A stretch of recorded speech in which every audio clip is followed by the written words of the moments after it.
Would you use this? Would you rely on it? Would you use it?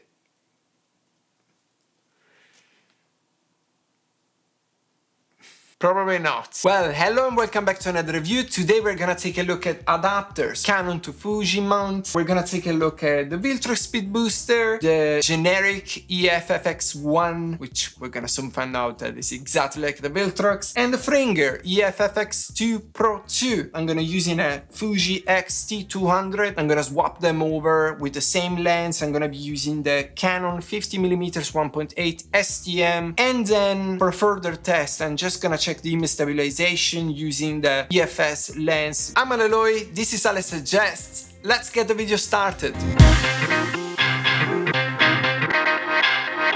So let's start with prices. If you're lucky enough, you can find the generic EF-FX1 adapter for around 50 bucks. But the prices are fluctuating all the time, so you got to be lucky or order it from China to get it that cheap. Otherwise, you may get it on Amazon or other retailers for around £100. The Viltrox Speed Booster instead is roughly around 150 bucks, when the Fringer adapter is instead the most expensive of all, with a price that is between 200 and 340 bucks. It really depends where you're gonna get it. Obviously there is a Viltrox version of this adapter. We're soon gonna find out that this is actually a Viltrox adapter, just unbranded, because I was able to flash the firmware from the Viltrox website. So this is just a Viltrox without the Viltrox name on it. And because it doesn't have the Viltrox name on it, you will save 100 bucks. This cheap adapter doesn't look that bad at all. It is made out of metal.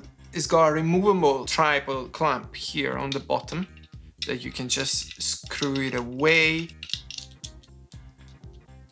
and it will become even smaller. This is actually the heaviest part probably of the adapter, and without this it's pretty lightweight, but still is made out of metal. I like it, nothing wrong with it. Let me mount this back. There.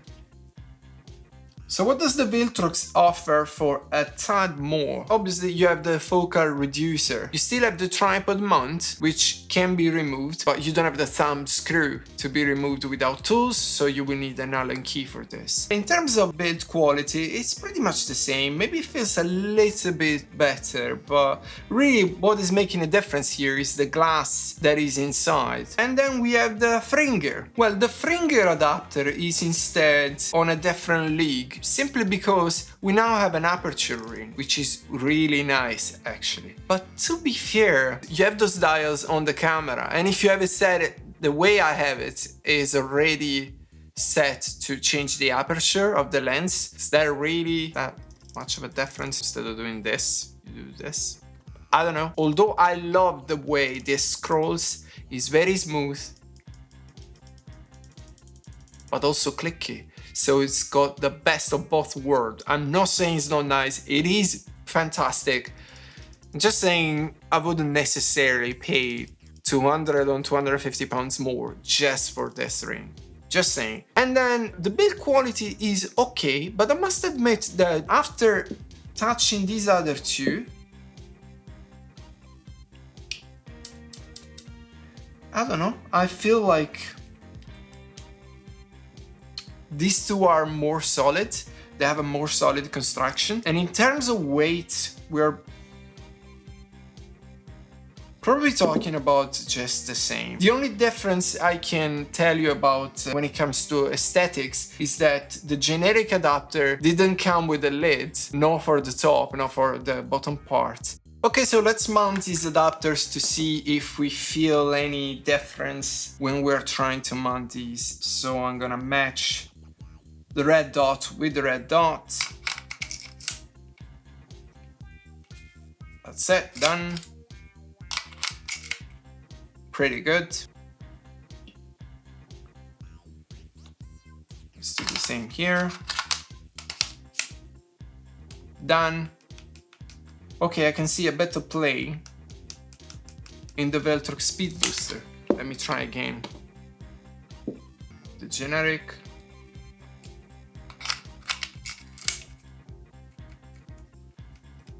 A bit of play,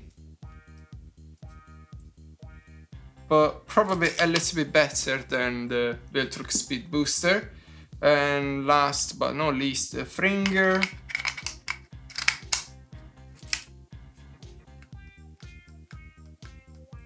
Still a little bit of play. I don't know if you're able to pick this up from the microphone. Still a little bit of playing. Okay, so let's try them with the camera. This is the generic EF-FX1. And I will align just the red dot with the red dot on the camera. That's it. A little bit of play on the lens, but not playing on the camera. Let's try the Viltrox Speed Booster.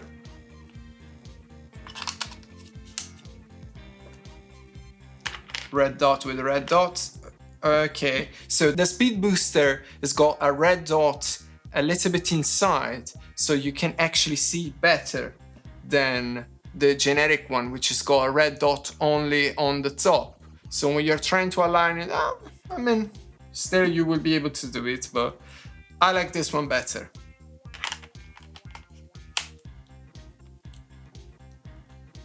Okay, the Viltrox Speed Booster seems to be playing a little bit more in the camera. I guess will be still working fine. And lastly, we will try the Fringer. Red dot with red dot. Chili peppers. Red dot is now only here on the back of the lens, which is not ideally the way I would want this to be.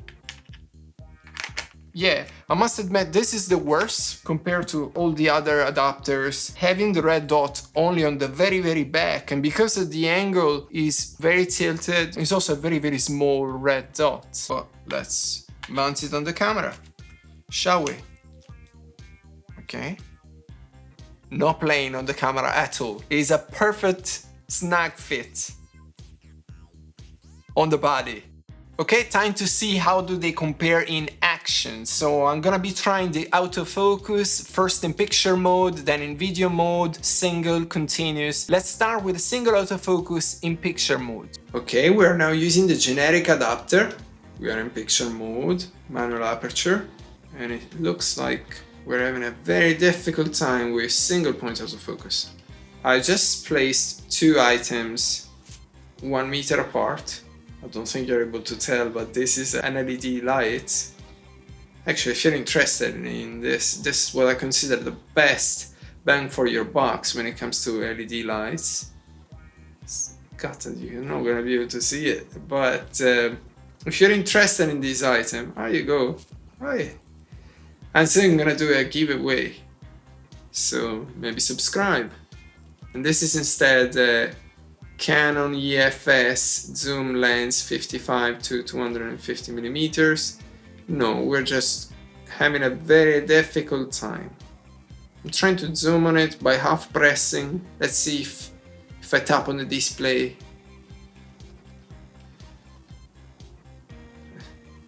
It says that it's in focus. The bracket says it's in focus, but did you say we're in focus? Wow, that's bokeh there.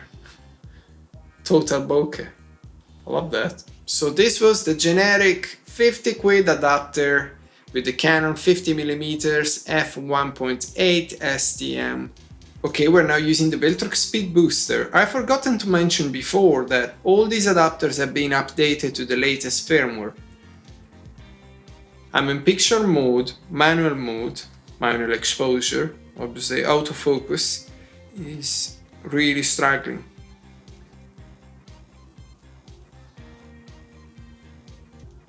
So this is how a single point autofocus perform on a Viltrox Speed Booster EF-FX2. Okay, we're now in manual picture mode. I'm rocking the Fringer adapter, and as you can see in picture mode, the Fringer adapter behaves very well. The Canon 50mm STM is still a bit too noisy. I don't know if you're able to pick that one out from the microphone, but still, it works. Yeah, I would say for picture, the Fringer adapter just totally works. Okay, time to compare these adapters in video mode. How do they compare with continuous autofocus? Let's check this out. Generic adapter, 50mm Canon STM 1.8 is having a very hard time. I'm in autofocus, continuous autofocus, trying to latch into my face, but it's not gonna manage. And the recording just stopped. Yes, this is another problem. You are trying to record something, the camera may stop if it's in continuous autofocus because too much hunting going on, the camera believes it's better to just go. That's the Viltrox Speed Booster, continuous autofocus in video mode. I'm recording in 4K, is struggling to track my face, actually it's tracking my face, but is struggling to latch onto it and to stay in focus. There you go, almost there.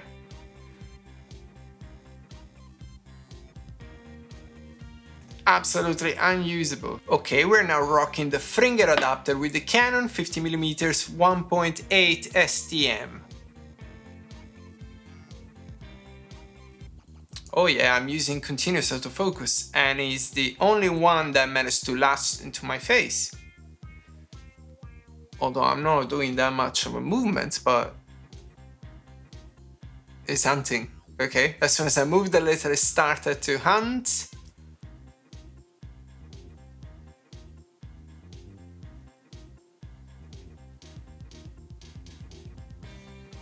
I was planning to do some more movements than this, but it looks like it's just by moving my head, the box is losing me a little bit, and also the lens is hunting a lot. I'm gonna try to come close to the camera, let's see what's happening. But so far is the one that works better in continuous autofocus. Would I use this? Obviously not. Let's see what happens if I come just a little bit closer. Okay, latched on me. Good. Stand back again. It's having a bit of a harder time. To be honest, there's a lot of colors going on, so I can understand you, Fringer. I understand you, but still, that's unusable. I will be now comparing the Speed Booster with the Fringer to see how wider the Speed Booster is. Viltrox Speed Booster, I'm just recording right now in manual mode. I should be in focus. It was kind of tricky to focus on myself because obviously 50mm on an APC, it means that now the camera is quite far even with the Speed Booster.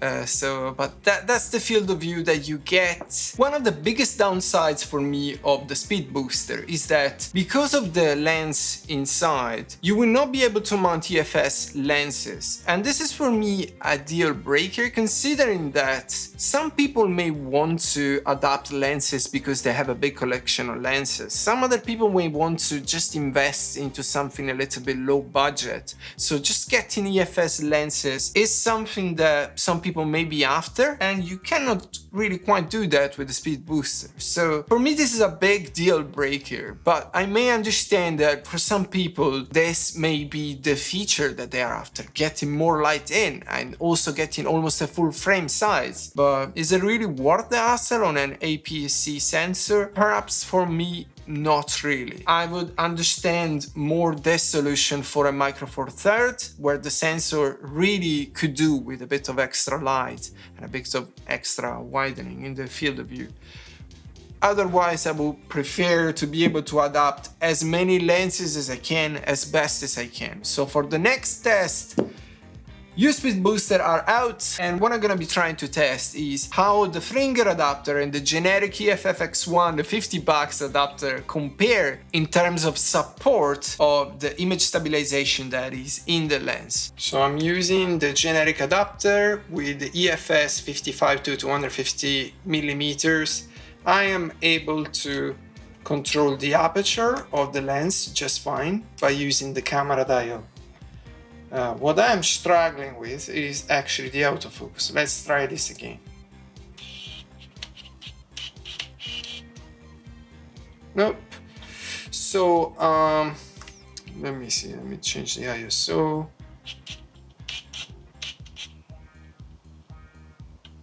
Okay, maybe the ISO was a little bit too hot. So, let's try to zoom in.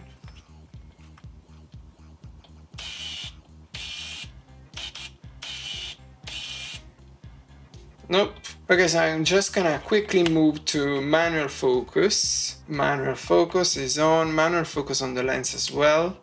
So now, if I tap on the screen, it shouldn't be trying to autofocus. I have the focus peaking. I'm gonna try to zoom in and I'm focusing.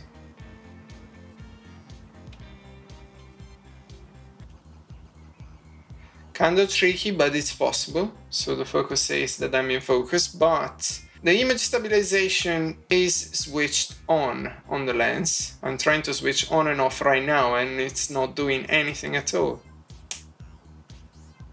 So I would assume that the image stabilization does not work on the generic adapter, and this is a deal breaker if you're thinking about getting this one and adapting zoom lenses, unless you shoot on a tripod. So yeah, got it. Okay, so I'm now using the Fringer adapter with 55 to 250 millimeters, again hand handling here, so we should notice immediately if the image stabilization works or not. I found the focus. What I don't understand is why it didn't work when I was half pressing the shutter button. I'm half pressing the shutter button right now.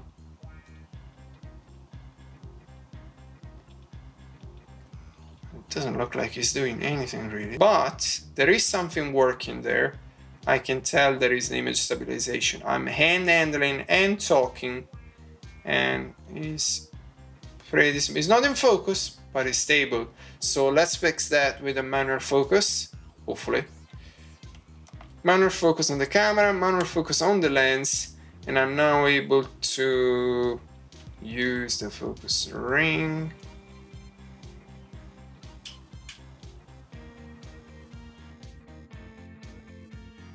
I don't understand why there's no focus peaking, but I would assume I'm in focus now. This is with the image stabilization on, and look what happened if I turn the switch off from the lens.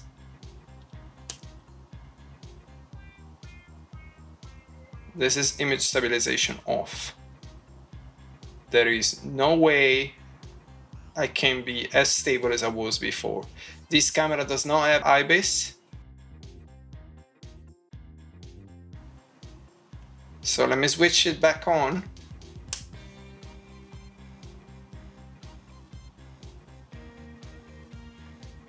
That is perfect.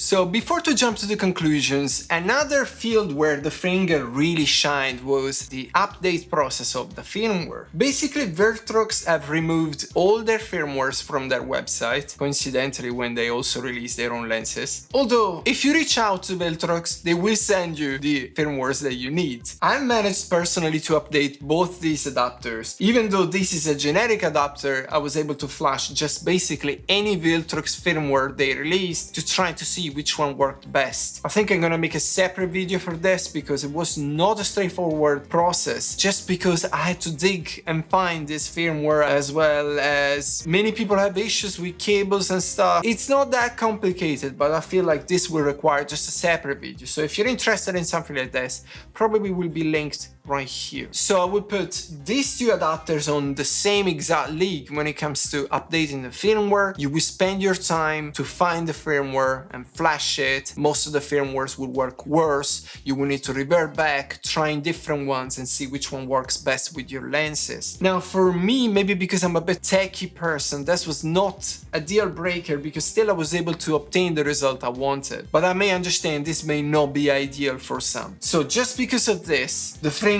just works amazingly better. You just go to the Fringer website, download the latest firmware, and it will make things better. 5 minutes job. So just because of this, I would say this is a big deal for people that don't want to fuss around with things like that. So to summarize, the Fringer shined when it comes to updating the firmware. In picture mode was able to autofocus way better. But when it comes to video and continuous autofocus, I found the Fringer adapter to be fairly unreliable, something I wouldn't use necessarily. And combined with the fact that the building construction doesn't really appeal to me that much. And also considering that the aperture ring is really not that necessary because you will still have the dial on your camera. Is it really worth to spend £340 on this adapter? Well, if you plan to take pictures with it, definitely yes. Absolutely mind-blowing, very fast. You will have several options. You can pick some budget Canon lenses, as well as you may pick some expensive Canon lenses, Sigma, Tamron. You will have loads of options there and you can rely on the autofocus. But if you plan to use this for like face tracking yourself, vlogging, YouTube studio, that kind of thing, I don't know, to me the most sensible solution would be just saving up and just buy the cheapest adapter you can get, smart adapter, because although the image stabilization will not work, well, still you will be able to control the aperture, and this is a big deal because all the Canon lenses don't have the aperture ring, so you will need to control them via software of the camera. So